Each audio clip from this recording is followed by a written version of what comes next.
Have you ever heard of a man who married a woman just to sacrifice her? Well, what if I told you the woman he chose was already dead? You think you've seen everything about strange love stories. You're wrong. Because what happened in the quiet village of Obojulu still makes elders whisper when the moon is full. In Obojulu, there lived a young man named Obina, tall, handsome, and rich. He owned many lands, a big house painted red and white, and drove a shiny black jeep that made dust rise whenever he passed. People said Obina's success was not ordinary. Every month, when the moon disappeared from the sky, he would travel alone to the dark forest of Isioma, carrying a small wooden box. No one knew what was inside that box. But each time he returned, his face looked darker, and his smile colder. Obina was not like other men.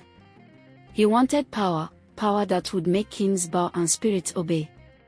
Then one night, as the wind howled across the farmlands, an old man wearing a red wrapper appeared at his gate. The man's eyes glowed faintly like burning charcoal.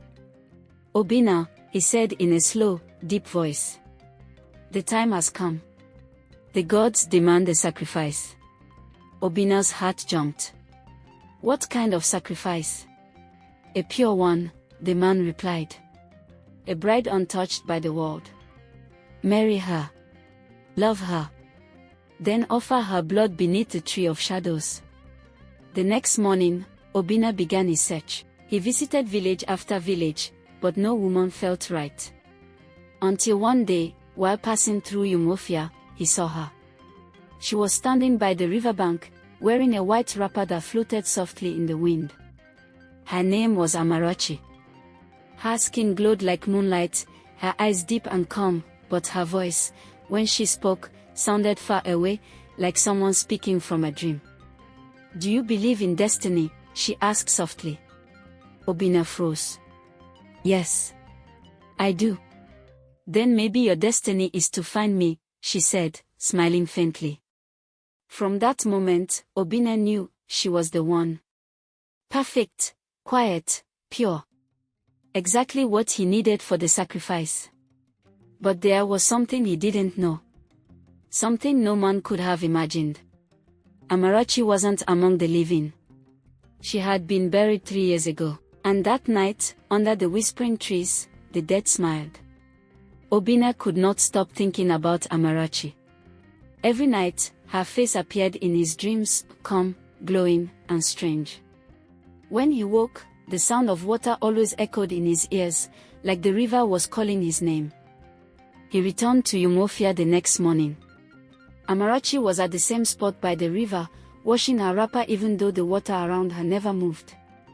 It was as if the river obeyed her. "Amarachi," Obina called, smiling. She turned slowly. Her eyes glimmered like wet stones.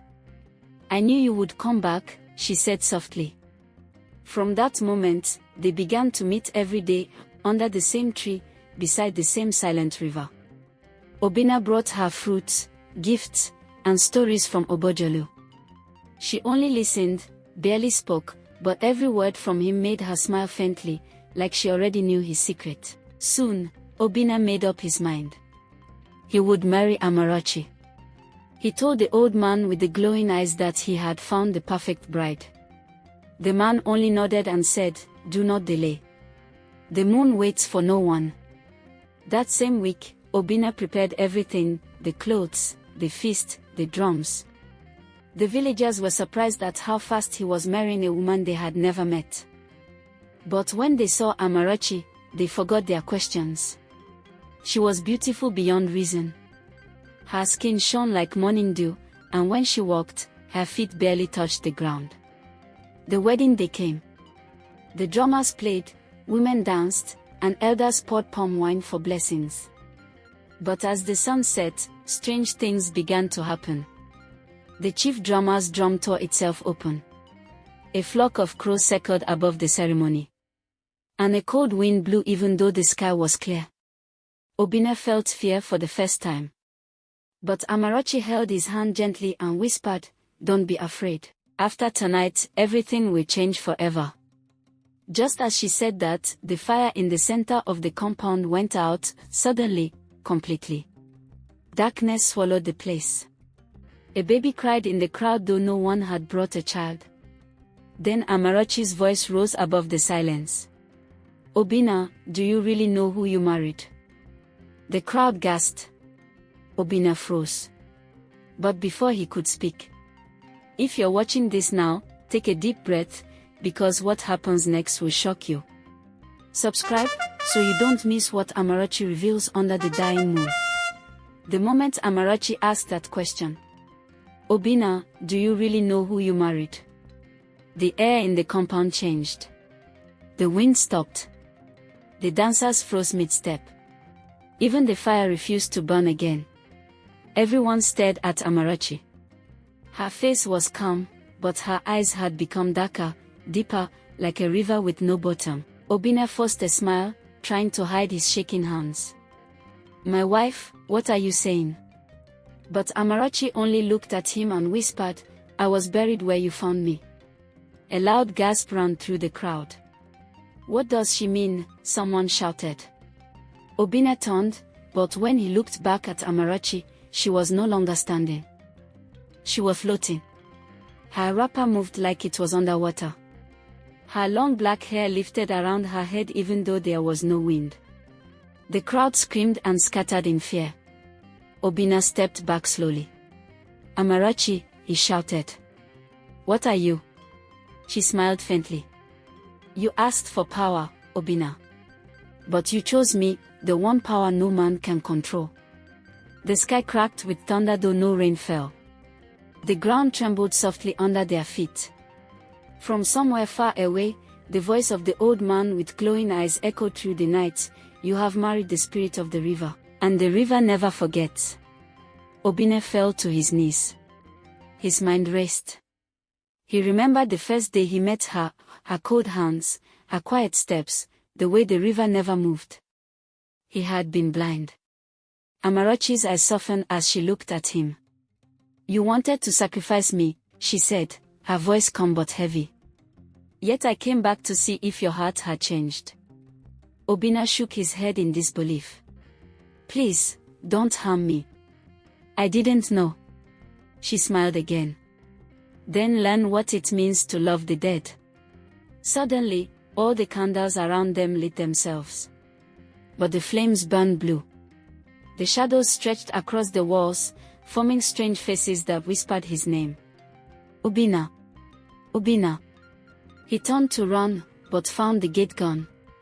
The compound was gone. Only the river remained, dark and endless, with Amarachi standing upon it like it was solid ground. Come, she said, extending her hand. Your journey has just begun. And as he reached out, lightning flashed across the sky, and everything went black. When Obina opened his eyes, he was no longer in his compound. He was lying beside the same river where he first met Amarachi. But something was wrong. The air was still, too still. No sound of crickets, no birds, not even the rustle of trees. The water shone like glass, and the moon hung perfectly round above him, unmoving. He stood up slowly, calling, Amarachi. Where are you? His voice echoed far, bouncing back like a whisper from the clouds. Then she appeared, walking on the river, barefoot, calm. Her wrapper floated like mist, her face neither smiling nor angry. You are awake, she said gently. Welcome to where truth lives. Obina looked around, frightened. Where am I? In between, she answered. Not among the living. Not yet among the dead. He swallowed hard. Why am I here? She stepped closer, her eyes glowing faintly blue. Because you tried to play with spirits, she said, and the spirits are now playing with you. Obina fell to his knees. Please, forgive me. I was blinded by greed. Amarachi tilted her head, sadness in her eyes. Greed always blinds the living. But some lessons must be learned in darkness. As she spoke, shapes began to rise from the river, faint shadows, faces of people Obina had known. His late father. His old friend. even a maid who died years ago. They all whispered, "You cannot take from the spirits and expect peace." Obinna covered his ears. "Stop. I don't want to hear." But the whispers grew louder, circling him like the wind. He saw his own reflection in the river, only this time, his eyes were black, not brown. He screamed and stepped back. Amarachi reached out and touched his shoulder gently. "Do not fear what you see," she said softly. "Fear what it means." Obinna looked at her with trembling lips. "What does it mean?" "It means," she whispered, "you are changing." The wind rose again, sharp and cold. The water rippled around Amarachi's feet, glowing like blue fire. In that glow, Obinna saw something beneath the water, a huge tree, its roots wrapped around human bones. And in the middle of the tree's trunk was a carving, his own name. He stumbled backward in horror. "What is that?" Amarachi looked away. "That, Obinna, is where your soul is being written." Before he could speak, the sky cracked open with thunder, and everything vanished. Obinna woke up again, but this time, it was morning. Birds were singing, the river flowed quietly, and sunlight touched his face. He looked around, confused. The world seemed normal again. Had it all been a dream? He touched his chest, still beating. He touched the sand, still warm. But when he turned to look into the water, he froze. There, beside his reflection, was another face. Amarachi's. She stood inside the river, waist deep, her hair floating around her like a crown of black smoke. "You can't escape," she said gently. "You are marked." Obinna shook his head, stepping back. "No. I'm alive." Amarachi nodded slowly. "Yes. Alive, for now. But part of you already belongs to the tree you saw." Obinna's voice trembled. "What is that tree? Why my name?" Her eyes dimmed with sorrow. "That tree grows from broken promises. Each name carved on it belongs to someone who traded love for power." He felt a cold shiver run through his body. "Then how do I remove my name?" he asked desperately. Amarachi's voice was calm but heavy. "You can't remove it. You can only rewrite it with truth." "Truth?" he echoed. "Yes," she said. "You must tell the truth to the living, confess what you've done, and face what you tried to run from. That is the only way your soul can breathe again." Obinna clenched his fist. "And if I don't?" Amarachi stepped closer. Her eyes glowed faintly like blue fire. "Then the tree will finish writing.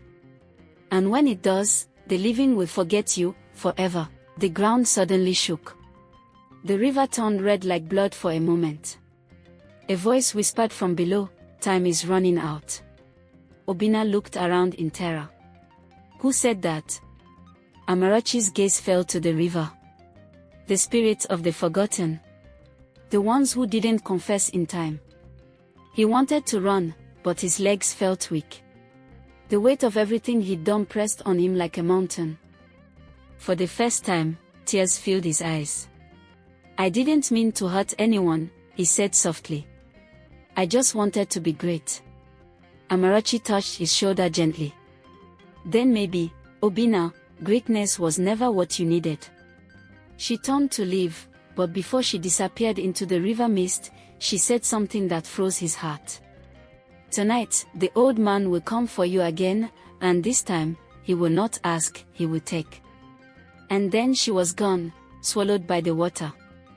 That night, the wind in Obojolu village changed. The air became thick and cold, and dogs barked without reason. Obinna sat inside his house, shaking, a candle burning beside him. Every shadow on the wall looked like a face watching him. He had not slept since Amarachi's warning. Her words echoed in his mind. "Tonight, the old man will come for you, and this time, he will not ask, he will take." Obinna tried to pray, but each word died in his mouth. He grabbed the Bible his mother had given him years ago, the one he had not opened in months. He pressed it against his chest and whispered, God, protect me. Then he heard it, knock, knock, knock. 3 slow knocks on his wooden door. He froze. No one should be out that late. The moon outside was half hidden behind clouds, and the whole compound was quiet. "Who is there?" he asked. Silence. He stood up slowly, holding the candle close. The knocking came again, louder this time. He took a deep breath and opened the door. There he was, the old man in the red wrapper, standing barefoot on the dusty ground. His eyes glowed faintly, and a black bird rested on his shoulder. "Obinna," he said in that deep, slow voice. "You owe the spirits." Obinna stepped back. "Please. I don't want this anymore. I want to live right." The old man smiled coldly. "You made a promise under the new moon. The spirits do not forget promises." He lifted his hand, and the bird flew into the house, circling Obinna's head. The candle went out. The air turned icy. Obinna screamed and ran to the corner. But the old man's voice followed him. "You tried to offer the river bride as a sacrifice, now she offers you instead." Suddenly, blue flames lit up around the room, forming a circle. Obinna fell to his knees, shaking. From the flames, Amarachi appeared, her face calm but sad.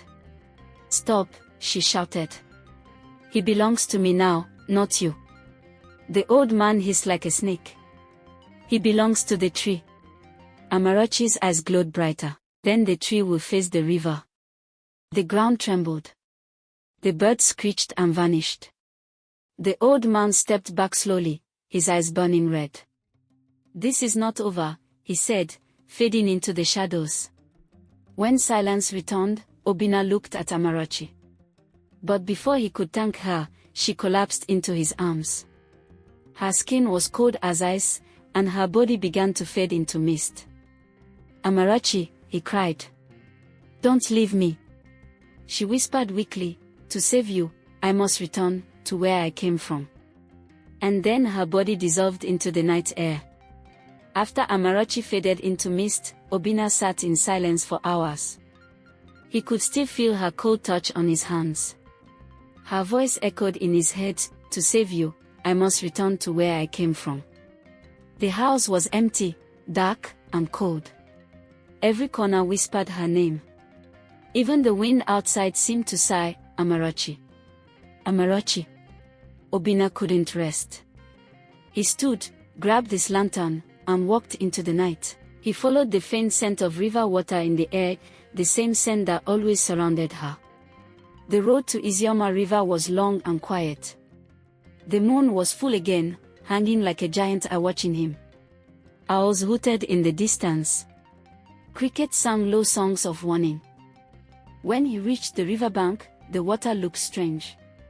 It glowed faintly blue, just like Amarachi's eyes. And there, floating gently above the surface, was a white wrapper. Obinna fell to his knees. "Amarachi. If you can hear me, please come back. I don't care about power anymore." His voice cracked, mixing with the sound of the flowing river. But there was no answer. Only the ripples that moved like breathing. He took one step closer to the water, then another. Suddenly, a hand shot out from the river, cold and strong, and grabbed his wrist. Obinna shouted in shock, trying to pull back, but the hand held tighter. Then he heard it. Her voice, soft, distant, and sorrowful. "Obinna, why did you come back?" He froze. Her face slowly rose from the water, pale, glistening, and full of sadness. "You should not have come," she whispered. "The spirits are awake now." Behind her, the river began to swirl like a whirlpool. Figures started to form inside it, dark shapes, some human, some not. They whispered in strange tongues, calling Obinna's name. "What do they want from me?" he asked, trembling. Amarachi looked down. "They want what you promised." Obinna fell to his knees again. "Then take me. Let them have me if that's the only way." Amarachi shook her head. No, you still have a heart that can change. But they will not stop unless. She paused, eyes widening. A shadow was rising from behind her, the old man again, but this time larger, his body made of smoke and bone. Unless what? Obina shouted. Amarachi's voice broke into the wind. Unless you destroy the tree of souls. The ground quaked. The river turned black. And in one flash of lightning, both Amarachi and the old man vanished into the water. Obina was left alone, shaking, soaked, and surrounded by whispers. Obina didn't sleep that night. He sat by the riverbank, shaking, staring into the dark water where Amarachi disappeared. Her last words kept echoing in his head. Unless you destroy the tree of souls. The wind blew cold. Every rustle of leaves sounded like whispers calling his name. He looked up to the forest path leading to Bantora Hills, where the ancient tree was said to live. That was where he had made his first mistake, where he knelt under the tree to beg for power. Now, that was where he had to return. Obina rose to his feet, wiped his face, and whispered, "If this is the only way to save her, then so be it." He walked into the night, carrying a small lantern. The road was long and silent. Owls hooted, frogs croaked, and strange eyes glowed from the bushes. But he didn't stop. Hours passed. Finally, the forest opened, revealing a wide clearing. And there it stood, the Tree of Souls. It was taller than any building, its bark black as charcoal, its branches twisted like claws reaching for the sky. Soft blue lights moved within it, like trapped spirits trying to escape. And on its trunk, Obina saw what froze his heart, his name glowing faintly among hundreds of others. He stepped closer, trembling. "So it's true," he whispered. The wind rose, carrying faint voices, "Obina. Obina." Then the old man's voice came from behind him.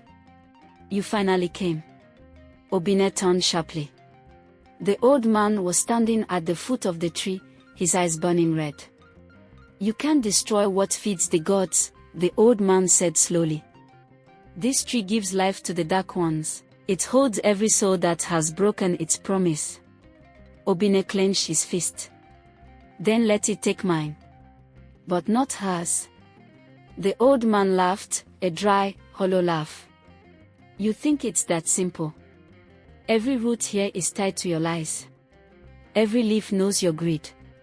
Obina took a step back, then grabbed a burning branch from the ground. "I will burn it," he said firmly. "Even if it kills me." The old man's smile faded. Then prepared to die like the others. He lifted his hand, and the ground began to crack. The roots of the tree moved like snakes, rising from the soil, wrapping around Obina's legs. He screamed, struggling to break free. The sky darkened. Lightning flashed, and the voices of the dead grew louder, chanting his name. Through the noise, one soft voice whispered near his ear, Amarachi's. "I am with you. Don't give up." Then, the fire in Obina's hand flared brighter, golden, not blue. And the roots hissed, pulling back in pain. The golden flame in Obina's hand burned brighter than any fire he had ever seen. It didn't burn like normal fire, it hummed softly, alive, as if it carried voices inside it. The roots of the Tree of Souls recoiled from its light, writhing in pain. The old man hissed and stepped back. "You fool! You're playing with holy fire." But Obina didn't stop. He pushed forward, shouting, "If this tree was built on lies, then truth will burn it down." He pressed the burning branch against the trunk. The moment it touched, the whole tree shook violently. Faces began to form across its bark, hundreds of trapped souls, weeping, whispering, begging for release. "Obina," they called, their voices layered like waves. "Free us." The old man screamed and charged toward him, but before he reached Obina, a great wind blew through the clearing. It wasn't just any wind, it was Amarachi's voice carried in the storm. "Let him go." The air turned to mist. And from within the light, Amarachi appeared, glowing, peaceful, her white wrapper flowing like water. The old man staggered back, covering his face. "You don't belong here. You are dead," he shouted. Amarachi's eyes glowed with calm power. "Yes, I died long ago. But love brought me back, not vengeance." She turned to Obina and smiled softly. "You finally understand, power without truth brings death, but truth brings freedom." Obina's eyes filled with tears. "I'm sorry, Amarachi. I wanted everything, and I almost lost my soul." She nodded. "Then let go, and be free." The flame spread across the tree. One by one, the glowing names disappeared, including Obina's. The trapped souls began to rise, drifting upward into the sky like sparks of light. The forest glowed in gold and blue, then slowly dimmed as the great tree collapsed into ash. The old man screamed one last time and vanished into smoke. Only Obina and Amarachi remained in the quiet clearing. He turned to her. "Will I ever see you again?" She smiled gently. "You will, but not in this world." Her form began to fade, turning into soft light. "Live, Obina," she whispered. "Live right." He reached out, but his hand passed through her glow as she dissolved into the morning mist. The first rays of dawn touched the ashes, and the forest became still. Obina fell to his knees and wept. He was no longer rich, no longer proud, but for the first time in his life, he was free. From that day, Obina left everything behind. He built a small house by the river where Amarachi once stood, and every evening, he told her story to the children of the village so that no one would ever trade truth for power again. And sometimes, when the moon was full, villagers said they saw a woman in white standing by the water, smiling quietly, watching over him. If this story touched your heart, share it. Let the world know that not every spirit seeks revenge, some just want to be remembered. Comment below, "I choose truth." And don't forget to subscribe for more powerful African stories that remind us, some love stories begin after death.